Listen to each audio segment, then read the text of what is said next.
আমরা এটা ২৭তম বর্ষে পড়েছে এবং আপনারা সবাই জানেন যে তমলুকের তখন যিনি মহারাজা ছিলেন, মহারাজা লক্ষ্মীনারায়ণ রায় ১০৫০ খ্রিস্টাব্দে এই মেলাটি চালু করেছিলেন। তখন তো রাজত্ব ছিল। এই মেলাটি বর্তমানে ৯৭৫ বছরে পড়েছে এবং নতুনভাবে যদি আমরা ধরি তাহলে ২৭তম বর্ষে পড়েছে। এবং এই মেলাতে যেমন সমস্ত কিছু হয় তেমন তো আছে, আর্টিস্ট, সিঙ্গারিতে ইত্যাদি। যেটা মেলার বিশেষ ব্যাপার সেটা হচ্ছে এখানে ৩ দিনের একটা আন্তর্জাতিক সেমিনার হয়। এবারও আন্তর্জাতিক সেমিনারটি হচ্ছে, তাতে সারা পৃথিবী থেকে ১৩খানা দেশের প্রতিনিধিরা আসছেন, বুদ্ধিস্টরা আসছেন এবং সেই মেলাটি ২৬, ২৭, ২৮ এবং সম্ভবত এটার উদ্বোধন করবেন মাননীয় মন্ত্রী বিপ্লব রায়চৌধুরী। আমাদের প্রোটোকল অনুযায়ী ডিএম সাহেব বা তার কোনো প্রতিনিধি এখানে উদ্বোধন করবেন, বা এসপি বা তার কোনো প্রতিনিধি এখানে উদ্বোধন করবেন, যেটা এতদিন পর্যন্ত প্রোটোকল হয়ে এসছে। এবং বিভিন্ন যে সমস্ত বুদ্ধিস্টরা যারা আসছেন সারা পৃথিবী থেকে, তারা তাদের কথা বলবেন। এবং ইতিমধ্যে আমরা একটা বুদ্ধমূর্তি বসিয়েছি, সেই বুদ্ধমূর্তিতে তারা মালা দেবেন, সম্মান জানাবেন। এবং আমরা তাম্রলিপ্তের প্রাচীন ইতিহাস এবং ঐতিহ্য তুলে ধরার চেষ্টা করছি।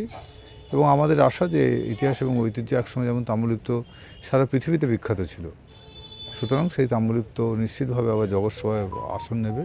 এবং আমরা ইউনেস্কোর সহযোগিতায় ইউনেস্কোর কাছে আমরা আবেদন করেছি। ইউনেস্কোর কোরিয়ার থেকে একটা চিঠি এসেছে, তারা আমাদের এই ব্যাপারে সাপোর্ট করেছে। ইতিমধ্যে নেপাল সরকার আমাদেরকে সাপোর্ট করেছে। বাংলাদেশে একটু অন্যরকম পরিস্থিতির জন্য তারা একটু মুহ্যমান। এবং থাইল্যান্ড, বাংলাদেশ থেকে অনলাইনে থাকবে, ভার্চুয়ালি তারা করবেন। এবং বাংলাদেশ থেকে হয়তো ওদের একজন স্পেশাল সেক্রেটারি ছিলেন হাসিনার আমলে, এখন তো তাকে ভিসা দেবে কিনা আমি জানি না, কারণ তিনি হাসিনার আমলে যেহেতু স্পেশাল সেক্রেটারি ছিলেন, তাকে বরখাস্ত করেছে বাংলাদেশ সরকার। এবং তিনি একজন ইতিহাসবিদ এবং তিনি একজন এক্স ভাইস চ্যান্সেলর। উনি যদি ভিসা পান নিশ্চয়ই উনি আসবেন এবং উনি বাংলাদেশের সঙ্গে যে তাম্রলিপ্তের যে কানেকশন ছিল সে বিষয়ে বলবেন। মেলার বিশেষ কী কী আকর্ষণ থাকছে আপনাদের? মেলায় নাগরদোলা থেকে শুরু করে সমস্ত কিছুই থাকছে এবং প্রত্যেক দিন আমাদের বিভিন্ন রকম আলোচনা থাকবে, স্বাস্থ্য শিবির থাকবে প্রত্যেক দিন। এবং ২৭ তারিখ সারা বাংলা বসে আঁকো প্রতিযোগিতা রয়েছে। প্রত্যেক বছর যেমন নদিয়া, কৃষ্ণনগর বিভিন্ন জায়গা থেকে বাচ্চারা আসে, এবারেও তারা আসবে এবং তারা তাদের স্থানীয় পুলিশ প্রশাসন থেকে কী কমিটি পারমিশন বা সহযোগিতা কী পাচ্ছে? আমরা অলরেডি যে সরকারি যে সমস্ত পারমিশন সেগুলো সমস্ত করিয়ে নিয়েছি। এবং জেলা পরিষদ মূলত মেলার লাইসেন্স দেয়, তারাও আমাদের লাইসেন্স দিয়ে দিয়েছেন। কতদিন চলবে আপনাদের?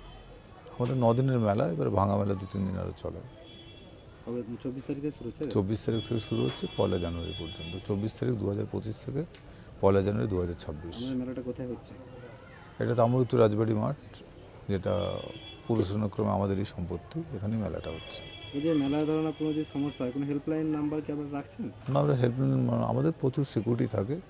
সামনে থানা হওয়ার জন্য সমস্ত আধিকারিকরা এটার উপর নজর রাখে এবং সমস্ত আধিকারিকরা প্রত্যেকদিনই মেলাতে আসেন, সুতরাং সিকিউরিটির কোনো প্রয়োজন নেই। সিসি ক্যামেরা, হ্যাঁ, সিসি ক্যামেরা, আমাদের ১৬খানা সিসি ক্যামেরা লাগানো রয়েছে।